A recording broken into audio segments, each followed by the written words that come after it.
Halo semuanya, saya Desini Fitriani. Di video kali ini kita bakal bahas sesuatu yang sering bikin jantung ikut berinvestasi. Apa itu? Ya, itu resiko investasi syariah. Tenang, meski judulnya resiko, saya janji penjelasannya aman, halal, dan tidak menimbulkan kepanikan massal. Investasi syariah itu ibarat kamu menanam pohon mangga. Kalau kamu rawat dan ikut aturannya, nanti tumbuh, berbuah, dan bisa kamu nikmati. Tapi kalau kamu siramnya seminggu sekali, ya jangan kaget kalau pohonnya protes. Dalam syariah, aturan itu jelas, no riba, no waror, dan no maisir, alias no drama keuangan. Jadi, investasi syariah bukan cuma cari uang, tetapi juga cari ketenangan batin.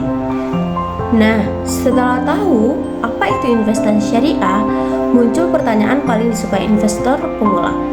Kalau ini syariah, berarti aman dong ya? Bebas risiko? Jawabannya tidak.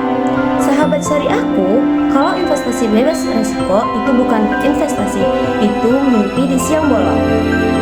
Di dalam Islam ada kaidah yang berbunyi al-ghunmu bil-ghurmi. Untung itu sebanding dengan resiko. Maksudnya tidak ada jalan pintas jadi kaya kecuali kamu anak sultan. Kenapa sih ada resiko?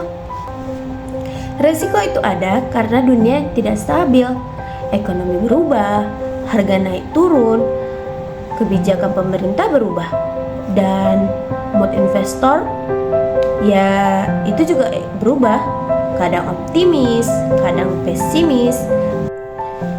Semua perubahan itu memengaruhi nilai investasi.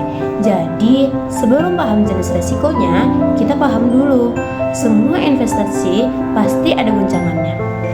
Oke, setelah pemanasan tadi, baru kita masuk ke resiko pertama, yaitu resiko pasar. Resiko pasar itu seperti harga telur menjelang lebaran, tidak bisa ditebak dan sering naik tanpa permisi. Hal ini terjadi karena nilai tukar berubah, suku bunga berubah, inflasi naik, atau ada berita politik yang bikin investor mikir, kayaknya mending saya tidur aja hari ini. Dan lucunya, semua ini bisa terjadi meski investasi kamu sudah syariah banget. Karena yang terguncang adalah pasarnya, bukan syariahnya. Selanjutnya, ada resiko hukum. Resiko hukum itu seperti kamu mau menikah, tapi ternyata berkas surat domisilinya ketinggalan. Semuanya jadi ribet. Di investasi juga begitu. Resiko hukum muncul kalau akarnya tidak sah, dokumennya kurang, regulasinya belum lengkap, atau tiba-tiba ada gugatan.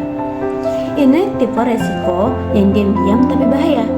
Mirip tugas kelompok yang tiba-tiba muncul di grup jam 11 malam. Kabar baiknya, resiko itu bisa dikelola loh. Strateginya yang pertama, diversifikasi portofolio. Yang kedua, ikuti tren tapi tidak FOMO. Yang ketiga, stop loss. Dan yang keempat, hedging. Dan yang kelima, monitoring real time. Mitigasi ini membuat resiko tidak lagi menakutkan, tapi menjadi hal yang bisa dikendalikan.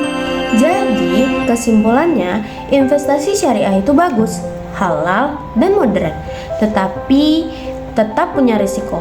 Namun, kalau kita tahu apa itu investasi, tahu sumber risikonya, dan bisa mengelolanya, maka investasi syariah bukan lagi menakutkan, tapi menjadi peluang yang aman, realistis, dan tentunya berkah. Terima kasih sudah menonton video ini. Semoga bermanfaat dan semoga resikonya cuma di investasi, bukan di hubungan pribadi kalian ya. Sampai jumpa di video berikutnya. Bye-bye.